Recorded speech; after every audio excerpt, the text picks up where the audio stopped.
Assalamualaikum Sobat Poskota. Berikut ini adalah rangkuman video pilihan netizen Poskota selama 3 hari sebelumnya diantaranya. Kisruh petisi cabut donasi Agus Salim, Farhad Abbas sumpahi donatur masuk penjara dan neraka. Mantan pejabat MA dan pengacara Ronald Tanur jadi tersangka kasus suap hampir 1 triliun rupiah. Buka suara soal perceraiannya dengan Baim Wong, Paula Verhoeven, maafkan mama dan papa ya nak. Ivar Jenner absen membela timnas Indonesia saat hadapi Jepang di kualifikasi Piala Dunia 2026 zona Asia. Polemik soal uang donasi Agus Salim korban penyiraman air keras hingga saat ini masih menjadi bahan perbincangan yang kian memanas. Terlebih, saat Oni petisi online kembalikan uang donasi Agus Salim sudah menembus 140.000 tanda tangan. Tak sedikit donatur yang akhirnya meminta balik uang donasi yang telah disumbangkan dari Agus karena diduga adanya penyelewengan uang donasi. Namun, Agus yang dibantu oleh pengacara kondang Farhad Abbas itu justru melaporkan Pratiwi Novianti itu ke polisi karena dugaan pencemaran nama baik. Diketahui, YouTuber Pratiwi Novianti itu membantu Agus untuk membuka penggalangan dana donasi untuk penyembuhan Agus yang berhasil terkumpul 1,5 miliar rupiah. Tak terima soal petisi meminta pengembalian dana donasi itu, Farhad Abbas menyumpahi para donatur Agus akan masuk penjara dan neraka. Semua donatur yang meminta kembali uangnya yang sudah dikasih ke Agus gue jamin masuk neraka dan sebagian masuk penjara. Ditulis Farhad melansir dari instastory pribadinya yang dikutip Poskota pada Jumat, 25 Oktober 2024. Ia juga mengatakan bahwa donatur yang meminta uang donasi kembali dinilai sangat tidak manusiawi. Karena cara-cara kemanusiaannya tidak manusiawi banget, katanya. Diketahui, dugaan penyelewengan dana donasi diperkuat usai YouTuber itu atau kerap disapa Teh Novi mendapatkan jika Agus tidak transparan terkait uang yang digunakannya. Pasalnya, meski donasi atas nama yayasan yang dimiliki Novi, uang donasi tetap masuk ke rekening pribadi Agus. Saat diketahui, ternyata diduga uang donasi itu digunakan untuk membayar hutang keluarganya dan sama sekali tidak digunakan untuk biaya sekadar kontrol dan penyembuhan Agus. Hal itulah yang akhirnya membuat Teh Novi mengambil uang donasi Agus dan dikembalikan ke yayasan. Hingga akhirnya, Agus diketahui hanya memegang sisa uang 500 juta rupiah. Tak terima uang donasi itu dikembalikan ke yayasan, Agus menuntut Novi untuk mengembalikan sisa uang donasi dan melaporkannya ke polisi. Tim penyidik Jaksa Agung Muda Tindak Pidana Khusus, Jampitsus, Kejaksaan Agung, Kejagung, RI, menetapkan mantan pejabat tinggi Mahkamah Agung dan pengacara terdakwa kasus penganiayaan, Ronald Tanur menjadi tersangka. Direktur Penyidikan, Dirdik, Jaksa Agung Muda Tindak Pidana Khusus, Jampitsus, Abdul Kohar mengatakan pada hari Kamis 24 Oktober 2024 sekitar pukul 22 WIB, penyidik telah menangkap tersangka Zarof Richard, ZR, pernah menjabat sebagai Kepala Badan Diklat Hukum dan Peradilan Mahkamah Agung. ZR kita tangkap dalam kasus dugaan korupsi yaitu melakukan perbuatan jahat untuk melakukan suap kepada RR pengacara Ronald Tanur terkait penanganan perkara tindak pidana umum untuk melakukan pemufakatan jahat dalam suap terkait perkara tersebut. Ujar Abdul Kohar didampingi Kapus Penkum Kejagung Harli Siregar dalam jumpa pers di Kejagung RI, Jumat 25 Oktober 2024 malam.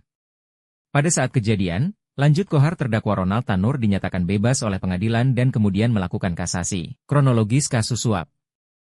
Abdul Kohar menyebutkan kronologis penanganan perkara ini adalah awal RR meminta ZR untuk mengupayakan pada Hakim Agung menyampaikan ke Mahkamah Agung tetap menyatakan kalau Ronald Tanur tidak bersalah dalam keputusan kasasinya. RR menyampaikan ke ZR akan menyiapkan dana 5 miliar rupiah untuk Hakim Agung. Sedangkan ZR sendiri akan diberikan fee 1 miliar rupiah atas jasanya, itu turnya. Setelah itu pada bulan Oktober 2024, Kohar menambahkan RR kembali menyampaikan pesan ke ZR akan mengantarkan uang sebesar 5 miliar rupiah berdasarkan catatan RR diberikan kepada ZR untuk Hakim Agung atas nama inisial S, A, dan S yang menangani kasus perkara kasasi Ronald Tanur. Sementara itu, tersangka ZR saat menjabat di Mahkamah Agung telah menerima gratifikasi perkara-perkara di Mahkamah Agung dalam bentuk berbagai mata uang asing dan rupiah total sekitar hampir 1 rupiah triliunan dengan emas batangan logam mulia seberat 51 kg. Penggeledahan yang dilakukan penyidik Pitsus, Direktur Penyidikan, Dirdik, Jaksa Agung Muda Tindak Pidana Khusus, Jampitsus, Abdul Kohar pada Kamis 24 Oktober 2024 malam, rumah ZR di Senayan dengan penginapan ZR di Hotel Le Mardian Bali. Barang yang disita di rumah ZR mata uang asing yaitu HKD 483.320, 71.200 euro, 1.897.362 dolar Amerika, Rp 5.725.075.000, 74.494.427 dolar Singapura dengan total mencapai 920.912.303,714 rupiah. Termasuk logam mulia seberat 51 kg. ZR dan RR kini sudah kita tetapkan jadi tersangka. Untuk ZR ditahan di rutan selama 20 hari ke depan. Untuk RR tidak ditahan karena penyidik lebih dahulu telah lakukan penahanan dalam kasus diduga pemberian suap kepada 3 tersangka hakim, ditutupnya. Paula Verhoeven buka suara soal perceraiannya dengan Baim Wong. Seperti diketahui bahwa Paula Verhoeven digugat cerai oleh Baim Wong. Keduanya pun diketahui sudah menjalani sidang perceraian pada beberapa waktu lalu. Melalui akun media sosial Instagram pribadinya, Paula Verhoeven memberikan klarifikasi terkait tudingan perselingkuhan. Ia menegaskan bahwa dirinya tidak berselingkuh, seperti yang dituduhkan Baim Wong kepadanya. Selanjutnya, Paula juga mengungkapkan kondisi perpisahannya bukan hal yang mudah terlebih bagi anak-anaknya yang masih kecil. Sehingga, ia memohon doa kepada netizen terkait kondisinya tersebut. Saat ini bukanlah tahap yang mudah untuk kami, saya dan juga anak-anak. Oleh karena itu, dengan segala kerendahan hati, mohon doanya, kata Paula Verhoeven. Tidak hanya itu, ia pun menyampaikan pesan bagi kedua anaknya. Dalam kesempatan tersebut, Paula Verhoeven pun meminta maaf kepada Keanu dan Kenzo atas perpisahannya dengan Baim Wong. Dan untuk anak-anakku, Keanu dan Kenzo, permata hati mama. Maafkan mama dan papa ya nak. Bismillah, semoga Allah memberikan kemudahan dan menjaga kita semua. Mama papa selalu sayang kalian, kata Paula Verhoeven, dikutip dari akun Instagram pribadinya. Sontak unggahan video Paula Verhoeven tersebut mendapatkan beragam reaksi dari netizen dan sejumlah publik figur tanah air. Banyak di antaranya yang memberikan dukungan serta doa untuk Paula Verhoeven.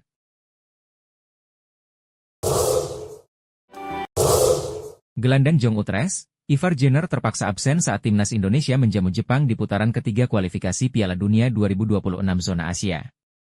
Jenner sudah mengkoleksi 2 kartu kuning dan terpaksa harus diskor saat menghadapi Jepang pada tanggal 15 November 2024 di Stadion Utama Gelora Bung Karno, Jakarta. Timnas Indonesia akan menjalani pertandingan penting di kandang dengan menjamu Jepang dan Arab Saudi. Untuk pemain yang absen ketika menghadapi Jepang sudah dipastikan hanya Ivar Jenner saja. Sedangkan untuk Jay Itzes tetap bisa bermain walaupun kemarin sempat dirumorkan tidak bisa membela timnas Indonesia karena akumulasi kartu kuning. Jay Itzes baru saja mendapatkan 1 kartu kuning di putaran ketiga kualifikasi Piala Dunia 2026 zona Asia. Pertandingan melawan Jepang dan Arab Saudi di kandang harus dapat membuahkan hasil yang positif untuk bisa menjaga asa skuad Garuda melangkah ke Piala Dunia 2026.